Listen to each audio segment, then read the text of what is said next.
Did you know you have absolute control over how you feel? And I'm going to prove it to you. You also have the ability to create your own future, to predict your own future. Nobody needs to tell you what's going to happen to you in your future. I'm going to do that one in another video on how to predict your future. But today's video is about you absolutely being able to control how you feel. No one can make you feel a certain way, and I'll prove that to you in a bit. I'm Rhonda Kay, and I'm here today with something to say, something that just may help you out along the way. Okay, so what I want you to do is this exercise, and I want you to use this video as your lunch break whenever you're at work or you're working wherever you are and you need a break. Then come to this video and use it as your lunch break, and it's going to benefit you. And I want you to put in the comments what happened or how you may have changed or how this actually worked for you as a result of doing the exercise that I'm going to give you. So, okay, let's begin. Right now, I want you to reflect on the things today that are bothering you, things that are important that maybe you're stressing out about, maybe you're not, or maybe they are things that are just on your mind and it's a problem or something you need a solution or answers to. Think about what that is right now, and I want you to write it down on a piece of paper. I'm going to give you a few minutes, not necessarily a few minutes, but a little bit of time. You can do it while I'm talking, to write down something that you would like a resolution to. It could be a problem, it could be a challenge, it could be a list of things to do. Go ahead and begin writing those things down. Okay?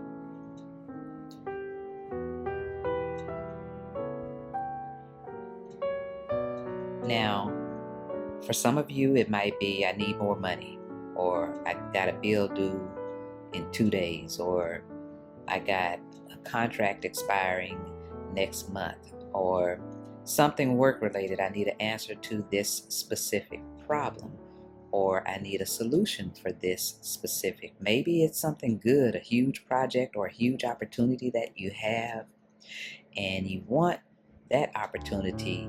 You want to make the best of that opportunity. So even write that down on a piece of paper. You don't have to be detailed, just write it down. Okay. And another rule to this, it's got to be something that just stands out off the top of your head. If you got to think about it, then you don't really have, in my opinion, this is just my opinion, any pressing issues. Okay, you got it written down? Okay. Now, I want you to take that piece of paper and wad it up and then throw it in the trash. Okay? I'll give you a moment to do that. I just shot mine in the trash can.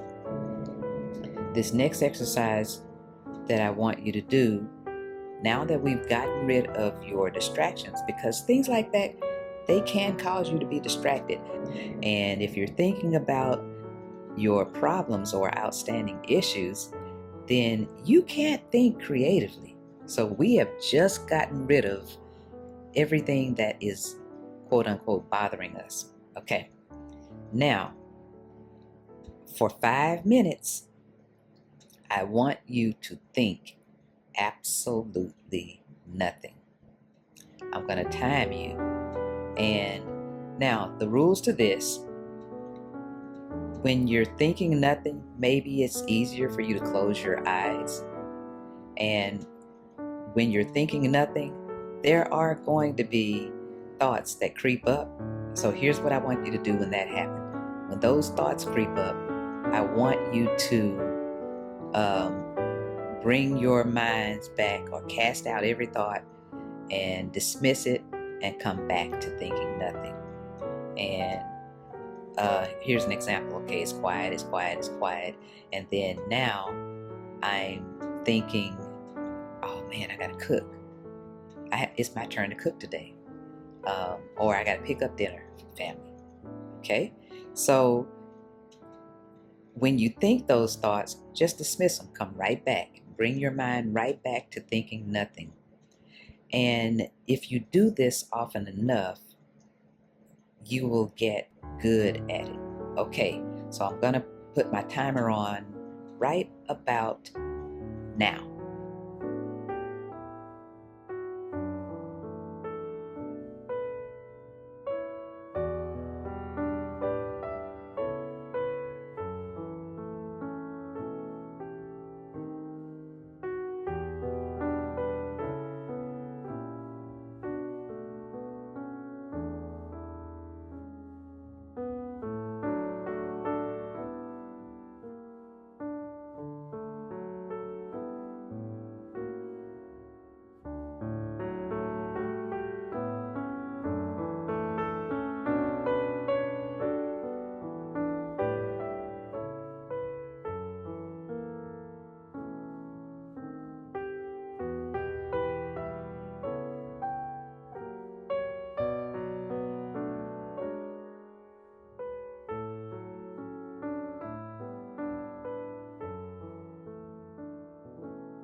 Okay, welcome back. I know that was probably really, really hard to think absolutely nothing for 5 minutes, but guess what? You just rested your mind for 5 minutes. You quieted your mind, and that has a lot of health benefits all on its own. Now, let me prove to you how you can control your own emotions, or you are the author of your own emotions. Here's another exercise, and this is my proof right here. Okay, any one of you who is a parent, think about this. Think about your child or your children. Think about one or all of them when they were babies, when you first brought them home, when they first started to have their little personality. Now, think of something cute that they did. And so, and I have a thought in my mind of my son. Something cute that I thought he did is he and his little sister were playing, and they had been watching TV or watching me watch TV, and you never know your children are paying attention. Well, in this one TV episode, someone had a baby. I didn't know they were paying attention to it. Well, in their playtime, he came out, he was like, oh, wait a minute, I forgot. And he went and got my daughter's doll. And he goes, here's your baby. Now, mind you, I saw him covering her up and had her laid down, and it dawned on me when he brought her baby, he was reenacting the scene that he saw on television where he delivered a baby that she had. And every time I think about that, I chuckle. And there are a lot of little instances just like that that you experience, that every time you think about it, you're going to laugh. And so I personally have been walking down the hall at work or anywhere and minding my own business, but I have a smile on my face. And the reason why is because of something funny I thought, or a memory that was fun that I thought about, and I'm smiling. Now, let's do this other one. Think about something that every time you think about it, it makes you mad. And I can recall another specific situation this time. It's with my kids. My daughter had beautiful hair, and I do not like to do hair. And he had the idea to cut one of her ponytails. I mean, he cut the whole thing. Now, I didn't whip him as, parents do, but every time I thought about it, I wanted to ground him again because it made me angry, even though sometimes, things that kids do are cute. We can laugh about it now. But I had spent all that work, with my daughter's hair, and she had one of her ponytails. She might have had 3 or 4 at that time, but he cut one whole one up here. And I cannot remember how we got over that, but we had to style her hair in a way that it didn't look like she was missing hair, because my son had the bright idea to cut her hair. And you too have situations. Maybe it's with your husband, maybe it's with one of your children, maybe it's with a boss or a coworker or someone, that every time you think about that situation, you get mad. Well, you know what the answer to that is? Don't think about it. It's as simple as that. Every time you think about a negative scenario or situation, then dismiss it. I'm not saying you pretend that it didn't happen, but what is thinking about it doing to you? Think about it. Every time you think about it, it is reinforcing that negative emotion or anger that won't allow you to get over it. You heard people say, get over it. Well, that's how you get over it. You just don't think about it. I heard someone say that I don't think about people I don't like. And I thought that was so deep, because I said, there's got to be something to it, because if you're not thinking about a person that you don't like, then you're not having a negative emotion inside you, inside of your heart, regarding that person. Whenever you have a negative emotion about a person, that can make you sick. You've heard of the phrase ill feelings. I don't have any ill feelings. Well, your feeling negative towards someone can cause you to be ill, and people do not believe that. And the way you promote healing is to forgive. And so, this is a way that you can control your own emotion. Think happy thoughts. Think about things that you desire, your goals. Spend your time and your energy thinking on those things or these things that will profit you and give you inspiration, give you motivation, and even spark your creativity. The other thing I do is I like music. And so if I feel myself being kind of off, then what I'll do is I'll go back to music. Maybe I'll go to a concert. Maybe I'll go somewhere where they're playing music. Or maybe even I'll go to church where they're doing praise and worship. And do you know that praise and worship is even more powerful than the words, sometimes like a sermon, because of the energy and the spirit behind the praise and emotion that brings your emotion up. When you think positive thoughts, happy thoughts, and you think on the things that allow your creativity to flow, then there is nothing that bothers you. You can get along with your enemies. You can let things flow off of you that normally would bother you. And you would think like, okay, that's supposed to bother me, but for some reason it doesn't. And it's not because that person changed, but it's because you changed. And it absolutely can happen. You absolutely can control your emotions.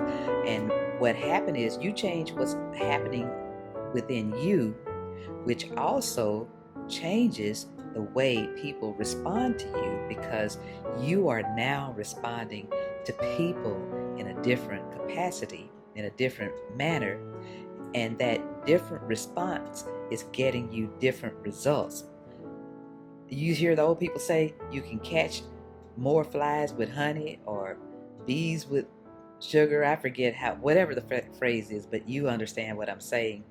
That you can, your emotions and the way that you deal with someone will cause them to react in another way. And I'm going to end with this example of many years ago. I worked in a call center and still remember the guy's name today, Tommy Terrell.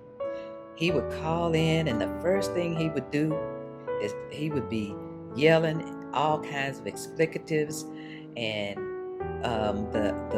he would get one person on the phone, and they couldn't take it, and so he kept calling back, and some people were responding to him negatively. And back then, I treated my job like a game, because that's what allowed me to enjoy it. It was a challenge to myself to see if I could make myself have fun at work. Because if it's not fun, most of the time I'm not gonna want to do a thing if it's not fun.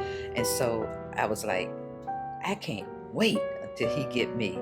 I said, I want his call to come through my line. And so one day, this went on for about a week, and he got to me. And so I said, sir, and I finally got to experience everything that everyone else experienced. And they would call the supervisor. And I said, sir, and I said it real calmly. I said, if you keep yelling at me, I'm not going to be able to understand you, and I won't be able to help you. I said, if you keep yelling at me, it makes me nervous. And so I can't think when you yell at me of how I can help you. And that's not the exact way I said it, but I don't know what I said exactly, how I said it, but whatever I said to him, it was something in those lines.